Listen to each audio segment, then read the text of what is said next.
They tell you that freedom is a package with delayed delivery, a golden treasure chest sealed away in the distant future. They say that if you just bow your head, faithfully turn your designated cog in the great social machine, and climb for 50 years through the long tunnel called career, exchanging 15,000 days and nights of labor, sweat, and obedience, you will earn a ticket to the promised land. This ticket, they call it retirement. There, on the shores of age 65, you will finally cast off your shackles and bask in the sun of an eternal holiday. You can travel and see the landscapes that existed only on postcards in your youth. You can relax and make up for all the quiet afternoons devoured by meetings, reports, and endless overtime. You can, they promise, finally begin to live. It sounds like such a fair, such a tempting contract, a grand plan to trade the toil of your youth for the tranquility of your old age. The vast majority of us, from the moment we first step into a school, are hypnotized by this grand narrative. We sign this social contract we never fully read, and then we begin the long wait. But what if all of this, from the very beginning, was an elaborate lie? What if the so-called promised land is just a mirage built on shifting sands? What if the true purpose of this promise was not for your ultimate liberation, but to ensure that during this long wait, you would never stray from the track, never ask questions, and never wake up? Chapter 1. The Precision Cage, called normal. The first process, standardized education. We are not educated to become whole, unique individuals with inner authority. No, we are molded. School, this massive pre-processing workshop, has as its primary task to sand down our sharp edges, to shape us into uniform, easily installable, standard parts. We are not taught how to explore our inner universe, but how to memorize, how to obey, how to pass standardized tests to prove our value, that is, our potential to serve this machine in the future. Creativity, curiosity, independent critical thinking, these are unstable variables for the machine, and they are either cleverly channeled or silently suppressed. We learn to live for grades, to be anxious about rankings, and to sacrifice the vibrant experience of the present for a diploma that grants access to the next section of the track. The second process, the career conveyor belt. Armed with that certificate of qualification, we are placed on the conveyor belt and sent into functional modules called companies or institutions. Here, we are given a new label: employee, manager, director. This is not just a title, it is a new identity. It defines your schedule, your social circle, your worth, and even your perception of yourself. Corporate culture, like the machine's lubricant, ensures we run efficiently and smoothly. It uses team spirit to mask the erosion of individuality, career development to map out your climbing path for the next 10, 20 years, and the velvet handcuffs of salary and benefits to chain you securely to your station. You believe you are climbing a ladder, but perhaps you are just running furiously inside a cleverly designed hamster wheel. The third process, the anesthetic of consumerism. While the machine consumes your time and life force, it also provides a compensation mechanism. Advertising, media, social networks, these are the machine's powerful exhaust and intake systems. It constantly pumps you with the fuel of desire. The newest phone, a faster car, a bigger house, an exotic vacation. It tells you, you deserve better. But this better is always in the next product you haven't yet purchased. This cycle of perpetual dissatisfaction leaves you no time to think about whether you truly need these things, let alone to feel the deep emptiness within. Consumption becomes the only solace for the daily grind, the external measure of your success, and the necessary stimulant to keep you powering the machine. You use the money you earned by selling your time to buy things that temporarily fill the void left by that stolen time. These three processes, standardized education, the bondage of professional identity, and the anesthetic of consumerism, work together to form a nearly seamless closed-loop system, a precision cage that we call normal. Inside this cage, we are told that the end point is freedom. Yet we are never allowed to stop and consider, how can a journey defined by confinement lead to genuine freedom? Chapter 2, Retirement, the ghost behind the gold watch. The first month was a novelty. He executed his retirement plan with the same rigor he would a project. But gradually, a strange feeling began to creep in. It was a feeling heavier than fatigue, more hollow than loneliness. When he woke up in the morning, there were no problems to solve, no emails to answer, no team to lead. His phone was terrifyingly silent. The professional identity that had once defined his importance, like an old coat taken off, was casually tossed in a corner, quickly losing its warmth. A shocking study from the Stanford Center on Longevity illuminates James's predicament. Over 2/3 of retirees feel disoriented and aimless within a mere 18 months of retiring. Another study indicates that the risk of depression increases by up to 40% in the first year of retirement.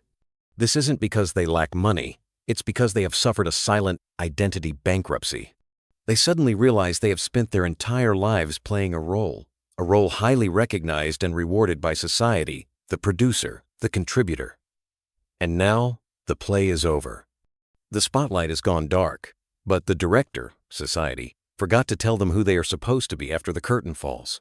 They learned how to function, but never how to exist. They became experts in their profession, but strangers in their own lives. Retirement, the moment painted as the ultimate grand prize, feels to many more like a quiet exile. You are gracefully ushered off the stage. While on it, new, younger actors have already taken your place. The show goes on. It just no longer involves you. You stand in the audience, clutching that expensive ticket, only to find it leads not to an amusement park, but to a vast and silent wasteland. You spent your whole life preparing for freedom, only to feel, in the moment you receive it, an unprecedented confinement in invisible prison forged from within, the ultimate prison, one forged from the question, "Who am I?" Chapter 3, Echoes from the Abyss, Warnings from the Philosophers.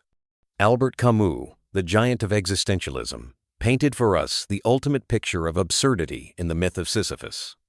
Sisyphus is condemned by the gods to endlessly push a boulder up a mountain, only for it to roll back down each time.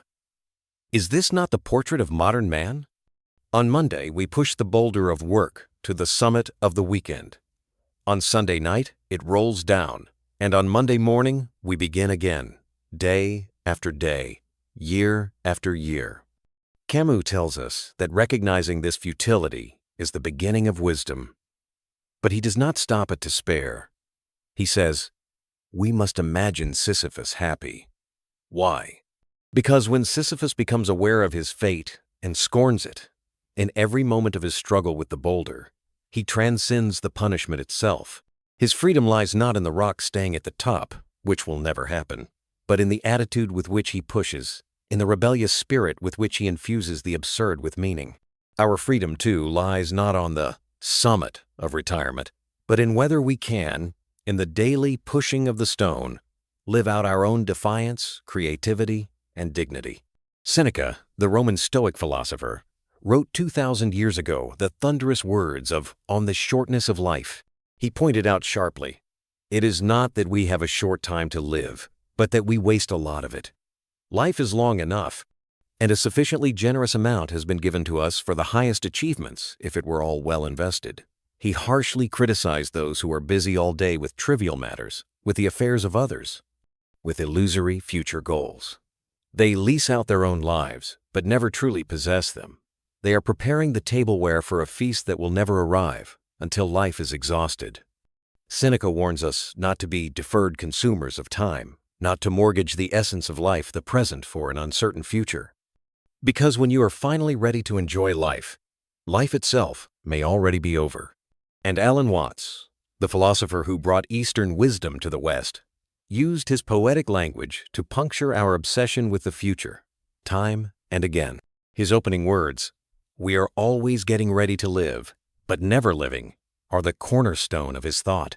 He compared this mindset to a person forever chasing the horizon, or one who drowns while trying to capture the moon's reflection in the water. He taught us that the purpose of life is not to reach an endpoint, but to be found in the process itself.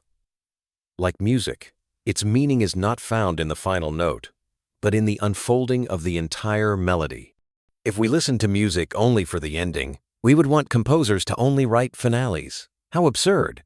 Yet, this is precisely how we treat our lives. We are in a hurry to finish our education, finish a project, finish our careers, so that we can finish our retirement and finally, finish our lives. Watts invites us to step back from this mad race to the finish line, to feel the ground beneath our feet, to listen to our own breath, and to experience this, the only moment that truly exists. The voices of these philosophers, like echoes from the abyss, tell us the same simple yet profound truth. The cage that imprisons us is not built by the external world, but is forged by our own mistaken ideas about time. Chapter 4. The Liberation Industry, the Ultimate Trap. This is a vast empire built upon a lifetime of your suppressed desires. It has smelled your longing for freedom, your thirst for meaning, your fear of a life wasted. And then, it packages all of it into a commodity and sells it back to you at a premium. Look at the financial advisors, with their complex charts and calculated figures, selling you the dream of financial freedom. They tell you that if you entrust your life savings to them, you can rest easy. But they rarely mention that their profits are derived precisely from your insecurity about the future, from the very fear that this system instilled in you in the first place. Look at the luxury cruises and travel packages, promising to take you around the world to live your dreams. They use beautifully crafted brochures to reduce life to a series of consumable bucket list experiences, as if, once you've checked enough boxes, your life will be complete. But they won't tell you that true travel is an inward journey, not a geographical displacement. Look at the high-end retirement communities, advertising a worry-free, dignified life. They offer concierge services, social activities, and medical care, turning your later years into yet another standardized, manageable process, a more comfortable, more expensive cage. The logic of this industry is as cunning as it is effective. It first participates in creating a system you wish to escape, and then, after you've finally escaped, it provides you with a prepackaged, paid-for template of freedom. You seamlessly transition from a producer to a consumer. You haven't truly retired. You've just been transferred to another department of the system, the consumption department. The greatest irony is that all of this is presented under the guise of care and for your own good. It feels so reasonable, so practical, even so responsible. It leverages our deepest fears and most sincere desires to guide us back onto another predetermined track. It makes us believe that freedom can be bought, that happiness can be planned, and that the meaning of life can be found in post-retirement consumption. This perhaps is the most hidden and most brutal part of the entire lie. Chapter 5. The Great Unlearning, Awakening the Inner Compass. Step 1. Conduct a thorough identity audit. Take a piece of paper and write at the top, "Who am I?" Then, forbid yourself from using any words related to your job, title, or social function. You are not an engineer. You are not a manager. You are not a mother. Peel away these external shells society has given you. What is left underneath? Is it your love for music, your childhood fascination with the stars, the resonance you feel in a deep conversation, the peace within you when you are alone? Spend time reacquainting yourself with this naked you, long obscured by your professional identity. This process may be painful, because you might find a blank space. But it is this very blank space that is the starting point for rewriting your own life story. Step 2. Launch a rebellion of time. Our time has long been dissected, priced, and colonized by schedules. Now, begin to reclaim your territory. In your calendar, deliberately and firmly, schedule useless time. Not to relax in order to work more efficiently, nor to learn a new skill to improve yourself, but for the pure, aimless act of being. It could be 10 minutes of sitting in silence, just feeling your breath. It could be an afternoon of aimless walking, just observing the light and shadows on the street. It could be an entire evening with all screens off, just listening to an old record from start to finish. Begin to practice micro-dosing freedom, experiencing time that is not held hostage by utility, and relearning how to be present in the gaps of your daily life. Step 3. Reshape your concept of wealth. We are taught that wealth is the number in a bank account. But what is true wealth? It is the health and vitality in your body when you wake up. It is an unreserved laugh with someone you love. It is the tremor of insight and wonder when you read a good book. It is the warmth that arises from seeing a stranger being helped. It is having undisturbed time that you can freely command. Start consciously accumulating this priceless wealth. Because when life comes to an end, what will truly warm your memory is not your balance sheet, but these shining, vibrant moments of life. Step 4. Forge your inner compass.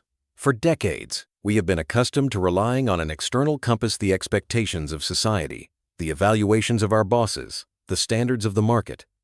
Now, it is time to forge your own. The needle of this compass points in only one direction. What makes me feel most alive? When making a choice, big or small, ask yourself this question. Not, which choice is safer? Not, which choice is more respectable? Not, which choice has a higher return? But which choice allows me to feel most authentically that I am living? The core of this unlearning is to shift the center of gravity of your life from doing to being, from chasing an illusory future to embracing a real present. It made us spend our lives with our heads down, rushing forward, forgetting to look up at the stars. It made us experts in calculation and planning, yet novices in feeling and experiencing. It made us treat our most precious asset, the vibrant living presence of this very momentous, a disposable chip to be wagered on a later that is always in the future. But later never comes, because life is never in the later. It is here. In the space between your heartbeats, in the rise and fall of your breath, in the joy, sorrow, confusion, or peace you feel right now. True freedom is not the balance in a pension account, not a ticket to circumnavigate the globe, not a house facing the sea. True freedom is breaking free from the habit of preparing to live. It is the capacity, in any circumstance, to meet the present moment fully. It is the realization that you don't have to be who anyone expects you to be. You only have to be yourself. So, the real question was never, when can you start living? The real question is, when will you stop waiting?